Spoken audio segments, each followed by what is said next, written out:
আসসালামু আলাইকুম। প্রিয় দর্শক, অন্য মঞ্চের আলাপচারিতায় আপনাদের সকলকে আমন্ত্রণ জানাচ্ছি। কথা বলার জন্য আজ আমরা আমন্ত্রণ জানিয়েছি এবং আমাদের সঙ্গে যুক্ত হয়েছেন। গত কয়েকদিন আগে আমি একটা কথা বলেছিলাম যে এই যে ভারত আর মার্কিন যুক্তরাষ্ট্র, তার সঙ্গে রাশিয়া, চীন এবং ইরান, এর মধ্যিখানে পড়ে স্যান্ডউইচ হবে কে? স্যান্ডউইচ হবে বাংলাদেশ। এখন প্রশ্ন করতে পারেন, আপনি কথা বলছেন কেন? ওই ঝি মেরে বউকে শেখানো যা হয় না, ঝি মেরে বউকে শেখানো হবে, হতে পারে। কারণ তোমার বুদিবে যে গোকুলে বাড়িছে সে, এই গোকুলটা কোথায়? গোকুলটা হচ্ছে রাশিয়া আর চায়না। সেখানে একটা মিলিত সমস্ত পরিকল্পনা হচ্ছে। ওখানে আবার গিয়ে পৌঁছাচ্ছেন দুদিন বাদে ইরানের যিনি বিদেশ মন্ত্রী, তিনি। মানে ব্যাপারটা কিরকম ঘোট পাকাচ্ছে বুঝুন। মানে বাংলাদেশে তো একটা রেজিম খাড়া করে চেঞ্জ করে দিয়ে একটা নিজের মতো একটা সরকার বসিয়ে দিয়েছে। তা এখন শিক্ষাটা কি হতে পারে? শিক্ষাটা হতে পারে, দেখ তোর বেটাকে মারলাম, কি করবি কর। এই তো হবে শেষ পর্যন্ত। 7 সমুদ্র 13 নদী পেরিয়েছে, কি করবি কর, তোর বেটাকে ধরে পিটিয়ে দিলাম, কিছু করার নেই। এখন এই বেটাদের যে অবস্থা সেটা একটু বলি। এই বেটারা ওই যে আপনাদের ন্যাশনাল ক্রিমিনাল পার্টি, তারা কিছুদিন আগে একটা সমাবেশ করেছিল। সেই সমাবেশের তো হাল আপনারা দেখেছেন। সেই সমাবেশের হাল দেখে আমি আপনাদের একটা ভিডিওতে বলেছিলাম, খুব শিগগিরই দেখবেন পদত্যাগের ধুম পড়ে যাবে।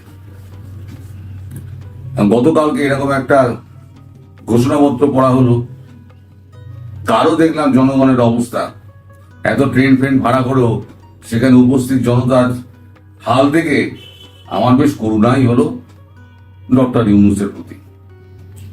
যেমন এনসিপি এমন বুঝে গেছে যে তাদের দ্বারা রাজনীতি হবে না, জনগণ জনসমর্থন তাদের সঙ্গে নেই, ইউনূসও সেটা বুঝে গেছে। এখন ইউনূস ওই কি সমস্ত বললেন সে তো আপনারা সমস্ত জানেন, সেগুলো নিয়ে আর কচকচিয়ে লাভ নেই, আপনারা সবই জেনে গেছেন। এখন মজার ব্যাপার একটা হলো যেটা, সেটা সবার শেষে দেখলাম ইউনূস পিঠে হাত দিয়ে কাউকে ঘুরিয়ে বুকে জড়িয়ে ধরছেন, কেউ পাশ দিয়ে যাচ্ছেন তাকে বুকে জড়িয়ে ধরছেন। মানে এমন একটা দেখাচ্ছেন ডক্টর ইউনূস যে আমার সঙ্গে তোমাদের সবার সম্পর্ক ভালো। এবার ওখান থেকে বেরিয়ে এক একজন এক এক রকম ভাবে মুখ খুলছে। কারণ এখানে সব থেকে বোকা যদি কেউ সাজে, বোকা যদি কেউ হয়, সে হচ্ছে বিএনপি। বিএনপি কিন্তু এখানে সব থেকে লাভবান হতে পারত, কিন্তু বিএনপি এর মধ্যে ঢুকে যখন বিএনপি রাষ্ট্রপতি মানে পদচ্যুত করার যখন প্রস্তাব এসেছিল, তখন কিন্তু বিএনপি কিন্তু বলেছিল আমরা সায় দিচ্ছি না। সেই অবস্থানে যদি বিএনপি টিকে থাকতো, আজকে বিএনপির জনসমর্থন কিন্তু আকাশ ছোঁয়া হতো। কারণ আওয়ামী লীগ তো মাঠে নেই। এখন যে অবস্থা তৈরি হয়েছে, এখন একটা ঘোট পাকিয়ে গেছে। এই ঘোটে খুব সম্ভবত স্যান্ডউইচ হবে বাংলাদেশ। আচ্ছা, এবারে গতকালকে একটা ঘটনা ঘটেছে। যারা এত এই জুলাই বুলাই নিয়ে ঘোষণাপত্র নিয়ে যারা এত চেঁচামেচি করলো, যাদের প্রচুর মানে ছিল যে একটা আকাঙ্ক্ষা ছিল জুলাই ঘোষণাপত্র নিয়ে, তাদের 4 জন নেতা নেত্রী হঠাৎ হাওয়া।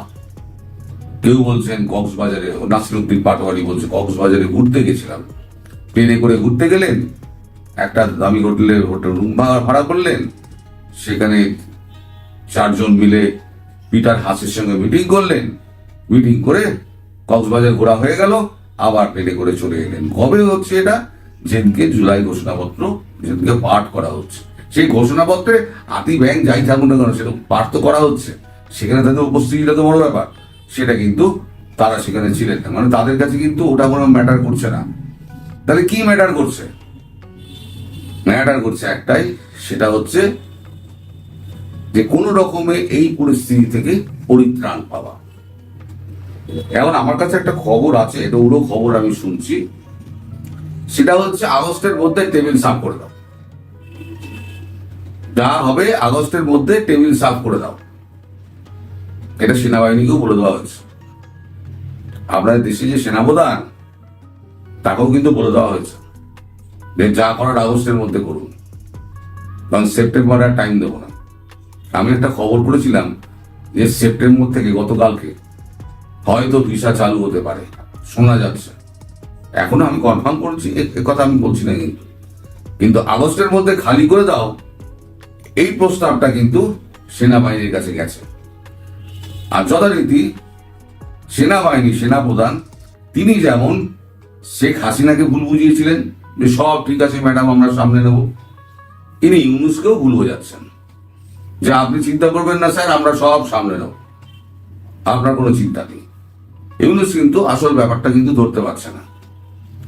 ইউনূস চাইছে কি করে আমি তালবাহানা করে নির্বাচনের একটা ডেট ঘোষণা করলাম, আমি অনেকগুলো দিন সময় পেয়ে গেলাম, তারপর আবার একটা মানে একটা দেখিয়ে টেকিয়ে এক টিকরমবাজি করে আমি আবার একটা সময় নিলেও বলবো এই একটা অবস্থার মধ্যে আমি কি করে করবো। সব থেকে মুশকিলে পড়েছে ডক্টর ইউনূস, যা পাচ্ছে সত্যরা জানতে, কারণ সেনাপ্রধান তাকে ভুল বোঝাচ্ছে, আর ওদিকে আমেরিকা তাকে ছাড়বে না, কারণ তুমি টাকা নিয়েছো, কাজ সম্পূর্ণ করো, তারপর তুমি যাবে। আর ভারত, চীন, রাশিয়া, ইরান চারজনে মিলে ওই বাপকে শিক্ষা দেওয়ার জন্য ছেলেকে টেনে দেবে, একদম টেনে দেবে। আপনারা একদম লিখে রাখতে পারেন। এখন সেটা যে আগস্টেই হবে তার তো কোনো মানে নেই। আগস্টে টাইম দেওয়া হয়েছে, এইটুকু আমি কনফার্ম আপনাদের বলছি, আগস্টের মধ্যে পরিষ্কার করে দাও।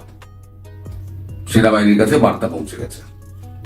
তাহলে এই বার্তাটা কি এই চারজনের কাছে পৌঁছেছিল?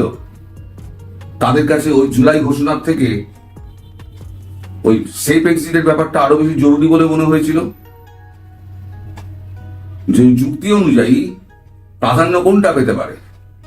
এক হচ্ছে জুলাই ঘোষণাপত্র, তাদের অর্ধেক দাবি মানাই হয়নি, সে নিয়ে তাদের ক্ষোভ রয়েছে, সেক্ষেত্রে সেখানে না যাওয়ার একটা ব্যাপার থাকতে পারে। আর দ্বিতীয় হচ্ছে পিটার হাস, তার আমেরিকার যোগাযোগটা রয়েছে, পিটার হাস মারফত, পিটার হাসের ভারতে যোগাযোগ রয়েছে, পিটার হাস মারফত একটা সেফ এক্সিটের ব্যাপার। এবং আমি এটা জানতে পেরেছি এই আগস্ট মাসের মধ্যে যারা দেশ ছেড়ে যাবে, ভারত তাদের সেফ এক্সিট দিয়ে দেবে, একটাও কথা বলবে না, ভারত একটা প্রশ্নও করবে না, সেফ এক্সিট দিয়ে দেবে। 31 আগস্টের পরে কেউ আর ভারত বেরোতে পারবেন না, তাদের বঙ্গোপসাগর দিয়ে নৌকা নিয়ে যেতে হবে, অথবা ট্রলার নিয়ে যেতে হবে দূর দ্বীপবাসিনী শ্রীলঙ্কা হয়ে, তারপরে পাকিস্তান যেখানে যাওয়ার সেখানে হয়তো যেতে পারেন। তো সব মিলিয়ে এটা দাঁড়ালো যে আগস্টের টেবিল পরিষ্কার করো। আর সেই আন্দাজ পেয়ে আমাদের চারজন নেতা নেত্রী, যারা গিয়ে মানে অগ্রগণ্য যারা, তারা জুলাই ঘোষণাপত্র ছেড়ে সোজা চলে গেলেন হোটেলে পিটার হাসের সঙ্গে মিটিং করতে। এই হলো মুদ্রা ব্যাপার। এর মধ্যে অনেক চক্রান্ত, অনেক কিছুর গল্প আপনারা শুনতে পাবেন, কিন্তু এখানে কোনো চক্রান্ত আর গল্পের ব্যাপার নেই। এটা হচ্ছে পলায়নের বিষয়। যে যত তাড়াতাড়ি পারা যায় পলায়ন করো। আগস্ট পেরিয়ে গেলে পলায়নের রাস্তাও বন্ধ। তারপরে কি হবে না হবে শুধু পরে দেখা যাবে। কে মারবে, মানে ডান্ডাটা কে মারবে? রাশিয়া মারবে, চায়না মারবে, নাকি ভারত মারবে? ইরান মারবে না, ইরান এসবের মধ্যে ঢুকবে না, কিন্তু এই তিনটে দেশের একজন তো মারবে। আর এই বরাবর বলি, যুদ্ধটা যদি অন্যের জায়গায় হয় তাহলে পরে আমার লাভ সব থেকে বেশি, সেক্ষেত্রে রাশিয়ার লাভও বেশি, চীনের ডাক আছে, চীনের লাভও বেশি, আর ভারতের তো লাভই লাভ। কারণ ভারতের কাছে এখন একটাই কনসার্ন, সেটা হচ্ছে বাংলাদেশে শান্তি প্রতিষ্ঠা। তার জন্য যা করতে হবে ভারত তাই করবে।